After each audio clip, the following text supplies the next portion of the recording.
김영호는 오래된 주택 거실에 혼자 앉아 있었습니다. 낡은 소파 쿠션은 이미 탄력이 없었고 거실 한쪽엔 오래된 탁자와 달력만이 자리를 지키고 있었어요.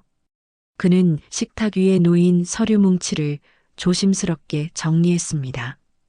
퇴직 후 모은 노후 자금 서류와 전세 보증금 해지 신청서였습니다. 그 서류들을 넘길 때 그의 손끝은 미세하게 떨렸습니다. 그래도 내 아들이니까 믿어야지. 그는 작게 혼잣말을 했습니다.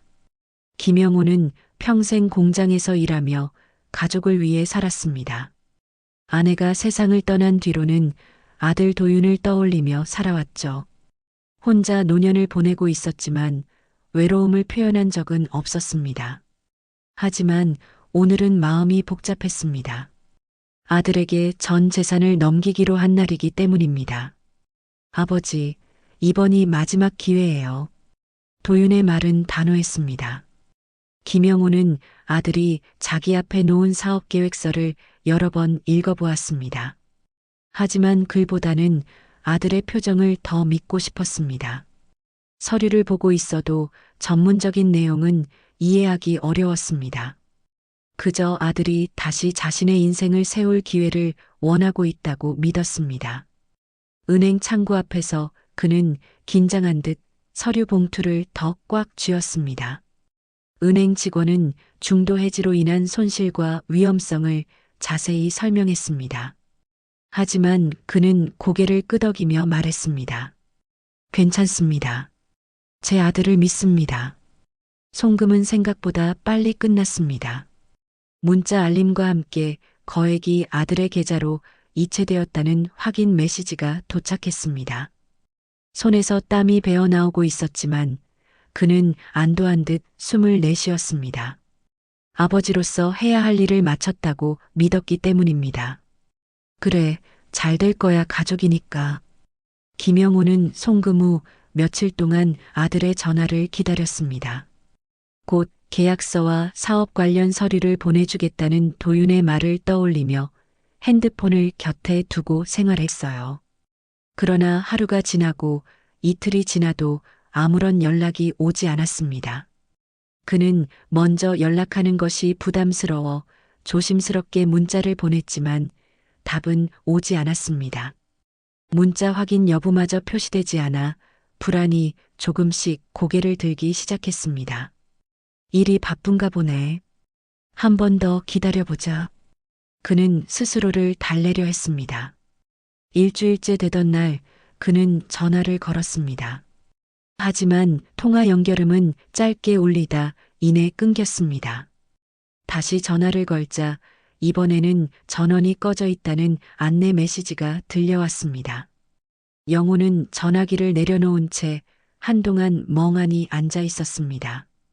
단순한 오해일 거라고 애써 생각했지만 불안은 쉽게 가라앉지 않았습니다. 그는 며느리 서진아에게도 연락을 해보기로 했습니다. 며느리 역시 전화를 받지 않았고 문자에도 답하지 않았습니다. 그제야 이상함은 확신으로 변하기 시작했습니다. 평소 연락이 잦지 않았던 며느리였지만 이렇게까지 연락이 끊긴 적은 없었기 때문입니다. 다음 날 새벽 그는 마음을 다잡고 직접 아들 부부가 살던 아파트를 찾아가 보기로 했습니다. 지하철을 2번 갈아타고 버스를 타고 내린 뒤 골목을 따라 아파트 단지를 향해 걸었습니다. 단지 입구에는 배달 오토바이와 차들이 오가며 평소와 다를 바 없이 평온한 풍경이 펼쳐졌습니다. 하지만 그의 마음은 긴장으로 굳어 있었습니다. 경비실에서 방문 이유를 설명하자 경비원은 며느리 이름을 말하자 고개를 갸웃했습니다. 건물 앞 도착 후 세대 번호를 눌러 호출했지만 응답은 없었습니다.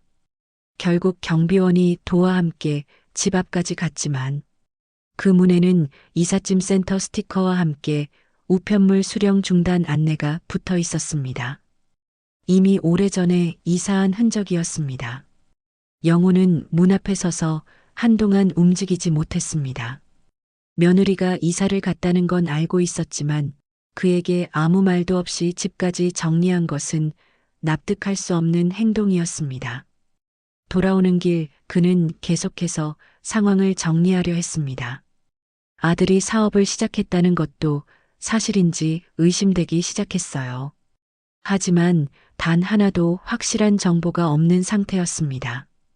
그는 처음으로 심장이 싸늘하게 식어가는 느낌을 받았습니다. 집으로 돌아와 거실에 앉은 그는 전화를 움켜쥔 채 아무에게도 연락하지 못하고 있었습니다. 누구에게 무엇을 어떻게 설명해야 할지조차 몰랐습니다. 노후 자금을 넘겼다는 사실은 부끄럽고 아들을 의심하기 시작한 자신은 더 두려웠습니다. 조용한 집안에서 오래된 벽식의 초침 소리만 귓가를 울리고 있었습니다. 김영우는 더 이상 기다릴 수 없다고 판단했습니다. 그는 며칠 동안 도윤의 행적을 파악하기 위해 수첩을 꺼내들고 아들이 언급했던 이름과 장소들을 떠올리기 시작했습니다. 다음 날 그는 도윤의 대학 친구 중 한 명인 최강현을 찾아갔습니다. 아들이 대학 시절 자주 드나들었다던 공릉동의 작은 공방에서 어렵게 연락처를 알아냈습니다. 강현은 재회가 반갑다기보다는 당황한 표정으로 영호를 맞았습니다. 영호가 조심스럽게 아들과 연락이 닿지 않는다고 설명하자 강현의 표정은 점점 굳어갔습니다. 그는 잠시 망설였지만 결국 도윤이 최근 여러 사람에게 투자 명목으로 돈을 빌렸다는 사실을 털어놓았습니다. 영호는 그 말을 듣고 충격을 받았지만 감정을 드러내지 않으려 했습니다. 강현은 도윤이 최근 다시 연락을 주고받았던 인물 중에 박만수가 있었다고 말했습니다. 박만수는 영호가 40년 전 공장에서 함께 일했던 친구였습니다. 그 이름이 나오자 영호는 머리가 멍해졌습니다. 며느리도 아들도 모두 닿지 않는 상황에서 유일하게 연결된 이름이 바로 오래된 친구였기 때문입니다. 집으로 돌아온 영호는 곧장 박만수에게 전화를 걸었습니다. 전화를 받은 박만수는 짧게 안부를 묻고는 도윤과는 오래전부터 연락이 끊겼다고 말했습니다. 그의 목소리는 담담했지만 어딘가 부자연스러웠습니다. 영호는 직접 만나 이야기하자고 했지만 박만수는 계속 약속을 미뤘습니다. 그날 밤 영호는 쉽게 잠들지 못했습니다. 아들과 며느리가 사라진 것도 이해할 수 없는 일이었는데 평생을 믿었던 친구의 태도까지 수상하게 느껴졌습니다. 며칠 후 우연히 동네 식당에서 박만수를 마주치게 됐습니다. 박만수는 영호를 보자 당황한 기색을 보였고 전화를 받으며 식당 밖으로 나갔습니다. 영호는 따라 나가려다 발걸음을 멈추고 식당 안에서 그의 통화를 지켜봤습니다. 그는 낮은 목소리로 돈은 서울이 아니라 지방으로 움직이고 있어 계획대로 처리해라고 말하고 있었습니다. 그 한마디는 지금까지의 불안과 의심을 단번에 확신으로 바꾸었습니다. 영호는 더 이상 망설이지 않기로 했습니다. 하지만 곧바로 박만수를 추궁할 수는 없었습니다. 아무런 증거도 없이 움직였다가는 오히려 상황을 더 나쁘게 만들 수 있었기 때문입니다. 그는 조용히 식당을 빠져나오며 마음을 다잡았습니다. 진실을 밝히기 위해선 감정이 아니라 계획이 필요하다고 느꼈습니다. 김영호는 이제 혼자서 해결할 수 없는 단계에 이르렀다고 판단했습니다. 근거 없는 의심만으로는 아들을 되찾을 수 없었고 자칫하면 법적 문제까지 얽힐 수도 있는 상황이었습니다. 그는 며칠 전 보건소에서 우연히 만났던 사회복지사 최미선이 떠올랐습니다. 당시 건강검진을 받기 위해 방문했다가 상담 안내를 권유받았고 잠시 대화를 나누며 마음을 털어놓았던 사람이었습니다. 그는 다시 보건소를 찾아가 최미선을 만났습니다. 최미선은 그의 상황을 침착하게 들었습니다. 그녀는 감정적으로 반응하지 않았고 사실을 하나씩 정리하며 영호가 지금 어떤 상태에 놓여 있는지 명확히 짚었습니다. 그녀는 금융 사기 피해자 지원센터와 실종 가족 지원 기관을 연결해 줄 수 있다고 설명했습니다. 영호는 처음으로 누군가가 자신의 말을 제대로 들어준다는 느낌을 받았습니다. 그녀의 도움으로 영호는 금융 피해자 모임에 참석하게 되었습니다. 낯선 건물의 작은 회의실에는 다양한 사람들이 모여 있었습니다. 이들 대부분은 소위 투자 사기나 보이스피싱의 피해를 입은 사람들이었습니다. 그는 처음에는 자신의 상황을 드러내는 것이 부끄럽고 두려웠습니다. 하지만 이야기를 듣다 보니 각자의 사연에는 공통점이 있었습니다. 모두가 믿었던 사람에게 배신을 당했다는 점이었습니다. 한 피해자는 서류를 들고 와 특정 조직의 사기 패턴을 설명했습니다. 투자 명목으로 접근해 가족이나 지인을 앞세워 신뢰를 얻고 돈을 받자마자 연락을 끊는 방식이었습니다. 이런 사기 수법과 자신의 상황이 너무도 닮아 있었기 때문입니다. 더 놀라운 것은 피해자 중 한 명이 서진아의 사진을 보고 이 여자를 본 적 있다고 말한 순간이었습니다. 그 사람은 서진아가 다른 이름을 사용하며 부동산 투자 모임을 다녔다고 증언했습니다. 그때 또 다른 사람이 나서서 박만수의 이름을 언급했습니다. 그는 그 사람 투자 브로커 행세를 하면서 여러 사기 사건에 끼어 있다고 말했습니다. 순간 영호는 몸이 굳어버렸습니다. 이제 그의 의심이 단순한 불안이 아닌 구체적인 사실로 이어지기 시작한 것입니다. 그는 박만수와 서진아가 서로 연관되어 있다는 가능성을 받아들일 수밖에 없었습니다. 하지만 여전히 아들 도윤의 역할은 명확하지 않았습니다. 그가 피해자인지 공범인지 알 수 없었습니다. 모임이 끝난 후 최미선은 영호에게 조심스럽게 조언했습니다. 현 단계에서 무리하게 개인적으로 움직이면 오히려 범인들에게 감시당할 수 있다고 말했습니다. 그녀는 법적 절차와 증거 수집을 통해 접근해야 한다고 강조했습니다. 영호는 그 말을 받아들이며 자신에게 필요한 것은 분노가 아니라 확실한 증거라는 것을 깨달았습니다. 그는 다시 수첩을 꺼내 사건의 흐름을 정리했습니다. 서진아가 등장한 시점, 박만수가 말한 지방 자금 이동, 아들의 실종 시기까지 하나씩 연결되기 시작했습니다. 영호는 이제 본격적으로 움직일 준비가 되었습니다. 하지만 이번엔 혼자가 아니었습니다. 제대로 접근하면 진실을 밝힐 수 있다는 희망이 생겼습니다. 그는 최미선에게 고개 숙여 감사 인사를 전한 뒤 자리에서 일어섰습니다. 이제 사건의 실체에 한 걸음 가까워진 것입니다. 김영호는 사건을 보다 명확히 파악하기 위해 전문적인 도움이 필요하다고 판단했습니다. 최미선은 그에게 사설 탐정 사무소를 소개해 주었고 그는 망설임 끝에 방문을 결심했습니다. 탐정은 초기 조사 비용과 시간, 위험성을 차분히 설명했습니다. 영호는 생각보다 큰 비용에 잠시 주저했지만 다시 마음을 다잡고 자신이 가진 상황을 모두 털어놓았습니다. 그는 이제 뒤로 물러설 수 없는 단계에 왔다는 것을 알고 있었기 때문입니다. 며칠 후 탐정은 초기 조사 결과를 전달했습니다. 박만수와 서진아는 연락을 끊은 것이 아니라 오히려 활발히 움직이고 있었습니다. 두 사람은 정기적으로 특정 지방 도시를 왕복하며 비밀리에 접촉을 이어가고 있었습니다. 탐정이 확보한 사진 속에서 박만수는 평범한 중년 남성처럼 보였지만 그의 주변에는 낯선 사람들이 항상 그림자처럼 붙어 있었습니다. 작은 창고나 창업센터, 공사 중인 건물 등 다양한 장소에서 목격되었고 일정한 루트를 반복적으로 오가고 있었습니다. 탐정은 또한 서진아가 다른 이름으로 금융기관을 방문한 기록을 발견했습니다. 그녀는 신분 위장을 위해 여러 개의 휴대폰을 사용했고 해외 송금이 가능한 계좌를 여러 국가에 개설한 정황이 포착되었습니다.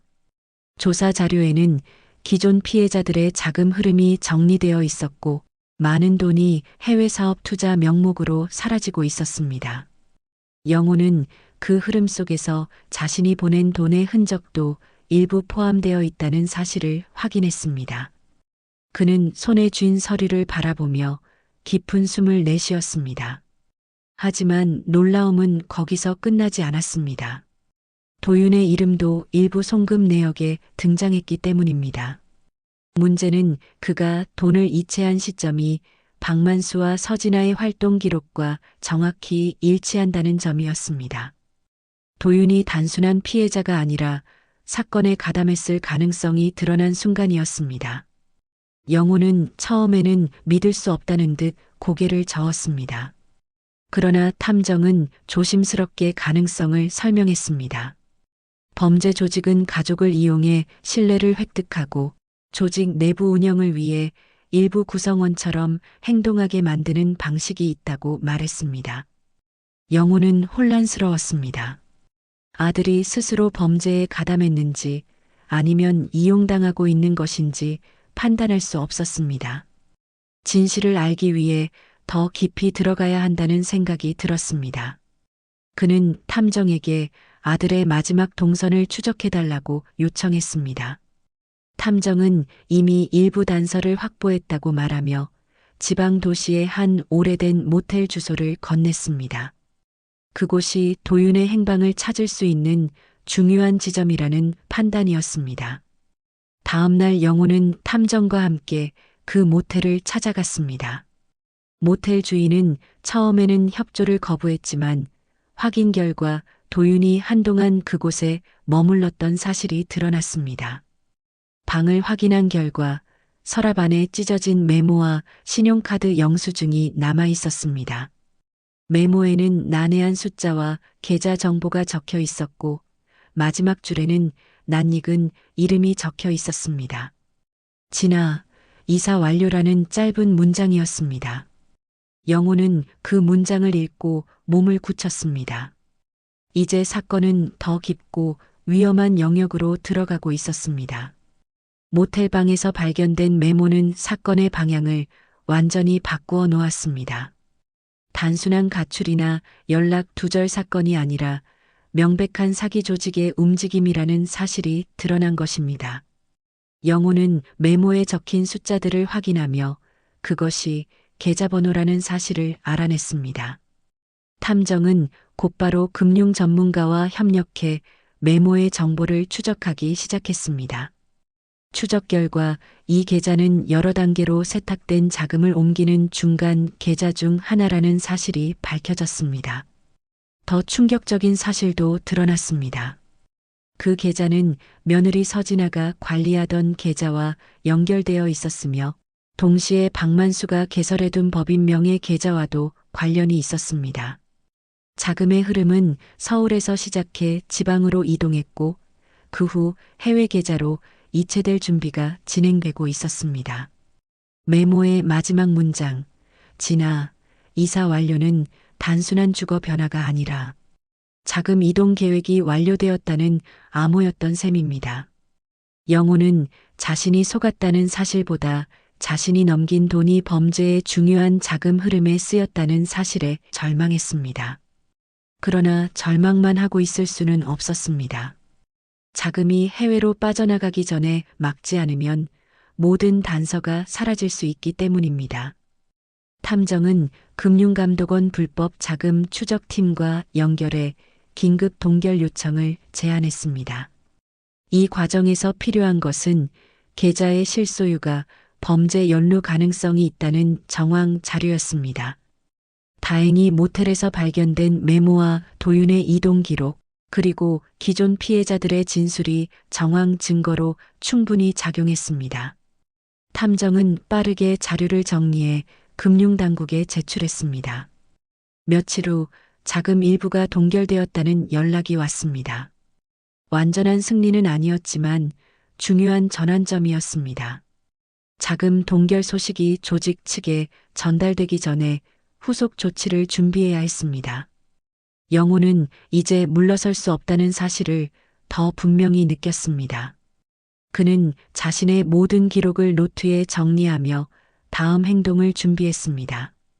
이 싸움은 길어질 것이며 더 위험해질 수도 있다는 걸 알고 있었습니다.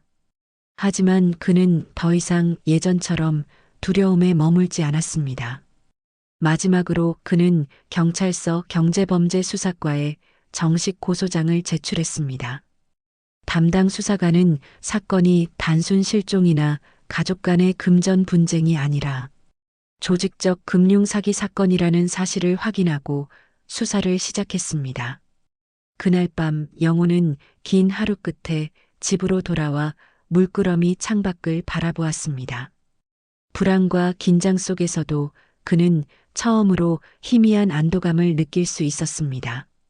진실을 향해 한 걸음을 내디뎠다는 사실이 그에게 작은 용기를 주었습니다. 이제 사건은 개인의 싸움을 넘어 진실을 밝히기 위한 싸움으로 바뀌고 있었습니다. 김영호는 고소장을 제출한 이후 하루하루를 긴장 속에 보내고 있었습니다. 사건이 공식 수사 단계에 들어가자마자 예상치 못한 변화가 나타났습니다. 며칠 동안 연락이 없던 박만수가 갑자기 전화를 걸어온 것입니다. 그는 태연한 목소리로 만나서 이야기하자고 말했습니다. 영호는 순간 망설였지만 그를 직접 만나야 진실을 끌어낼 수 있다고 판단했습니다. 대신 그는 혼자 움직이지 않기로 했습니다. 경찰의 조언을 받아 미리 위치 공유를 설정하고 탐정과도 연락을 유지한 채 약속 장소로 향했습니다. 약속 장소는 도심 외곽에 있는 한적한 카페였습니다. 내부는 사람도 거의 없어 기척이 적었습니다. 박만수는 이미 도착해 있었고 영호를 보자 반가운 척하며 손을 흔들었습니다. 그의 표정은 늘 보던 웃음이었지만 눈빛은 차갑고 경계심으로 가득했습니다. 영호는 자리에 앉으며 조심스럽게 상황을 지켜봤습니다. 요즘 많이 힘들어 보이더라. 도윤이 일이 걱정돼서 그런 거지? 박만수는 태연하게 말을 건넸습니다. 내가 도윤을 찾고 있다는 걸 어떻게 알았지? 영호가 낮게 묻자 박만수의 입꼬리가 살짝 올라갔습니다. 박만수는 둘 사이의 친분을 내세우며 더 이상 추적하지 말라고 은근히 압박했습니다. 그는 영호가 수사기관과 움직이는 사실을 이미 파악하고 있는 듯 보였습니다. 그의 말투에는 경고가 섞여 있었고 협박으로 변해가고 있었습니다. 영호는 마음속으로 긴장했지만 겉으로 냉정을 유지하려 노력했습니다. 그가 감정을 드러내면 상대에게 흔들릴 것이라는 걸 알고 있었기 때문입니다. 박만수는 말을 받고 금전적인 제안을 했습니다. 추적을 멈춘다면 손해본 금액을 보전해주겠다는 조건이었습니다. 이는 곧 그의 죄를 스스로 인정하는 제안과 다름없었습니다. 그러나 그것은 동시에 자신이 위험한 함정과 맞서고 있다는 신호이기도 했습니다. 영호는 잠시 침묵한 뒤 담담히 물었습니다. 도윤은 어디 있나? 그 행동은 더 이상의 협상을 거부하겠다는 의지의 표현이었습니다. 그 순간 박만수의 태도가 급변했습니다. 그는 낮게 목소리를 낮추며 더는 개입하지 말라고 노골적으로 협박했습니다. 그리고 마지막으로 의미심장한 말을 남겼습니다. 내가 아들을 지키고 싶다면 멈춰. 영호는 그 말을 들은 순간 도윤이 단순한 실종 상태가 아니라 위험에 처해 있다는 것을 직감했습니다. 그가 범죄 조직의 통제 아래 있거나 이용당하고 있을 가능성은 더 높아졌습니다. 만남이 끝나자 박만수는 먼저 자리를 떠났습니다. 영호는 잠시 그 자리에 앉아 숨을 고르며 자신에게 남겨진 길이 더 좁아졌다는 걸 느꼈습니다. 이제 그가 선택할 수 있는 건 단 하나뿐이었습니다. 물러서지 않고 끝까지 가는 것. 카페 문을 나서며 그는 조용히 다짐했습니다. 도윤을 되찾는다. 그리고 진실을 밝힌다. 앞으로의 싸움은 더 위험해질 것이 분명했지만 그의 눈빛은 더 단단해지고 있었습니다. 김영호는 사건이 끝난 뒤에도 쉽게 마음을 놓을 수 없었습니다. 범죄 조직의 핵심 인물들은 체포되었지만 모든 문제가 단번에 해결된 것은 아니었습니다. 박만수와 서진아는 검거되었지만 여전히 은닉 자금이 존재했고 사건의 여파는 남아 있었습니다. 무엇보다도 그는 잃을 뻔했던 아들과 마주해야 했습니다. 도윤은 조직의 압박 속에서 이용당했고 결국 심리적 붕괴 상태에 놓여 있었습니다. 그는 경찰 조사 후 보호관찰을 받으며 회복 치료를 시작했습니다. 영호는 아들을 병원에서 처음 마주했을 때 복잡한 감정을 느꼈습니다. 다시 만난 아들은 전에 보던 모습과 달리 초췌하고 지쳐 있었습니다. 책임을 피하지 않겠다고 말했지만 죄책감과 두려움이 그를 짓누르고 있었습니다. 영호는 그를 비난하기보다 지켜보기로 했습니다. 잘못은 분명하지만 그 역시 피해자였다는 사실을 누구보다 잘 알고 있었기 때문입니다. 그는 매일 병원을 찾아가 묵묵히 곁을 지켰습니다. 사건을 도우며 끝까지 조력한 최미선은 마지막까지 영호에게 현실적인 조언을 잊지 않았습니다. 앞으로의 삶을 위해 법적 문제를 정리하고 경제적 재기를 도울 복지 방안을 안내했습니다. 영호는 그녀의 도움에 고개 숙여 감사했습니다. 그는 고소장을 제출하던 날처럼 떨리는 마음을 느꼈지만 이번에는 두려움이 아닌 새로운 시작에 대한 긴장감이었습니다. 집으로 돌아온 그는 이제 비어있는 거실을 바라보며 더 이상 절망하지 않았습니다. 희망이라는 단어를 오래 잊고 지냈지만 다시 마음에 품을 수 있게 되었습니다. 비록 모든 걸 잃을 뻔했지만 그는 중요한 교훈을 얻었습니다. 신뢰는 맹목이 될 때 위험해지고 가족은 피로 이어지는 것이 아니라 책임으로 지켜야 한다는 진리였습니다. 창문을 열자 차가운 바람이 방 안으로 들어왔습니다. 그러나 그 바람은 이제 외롭지 않았습니다.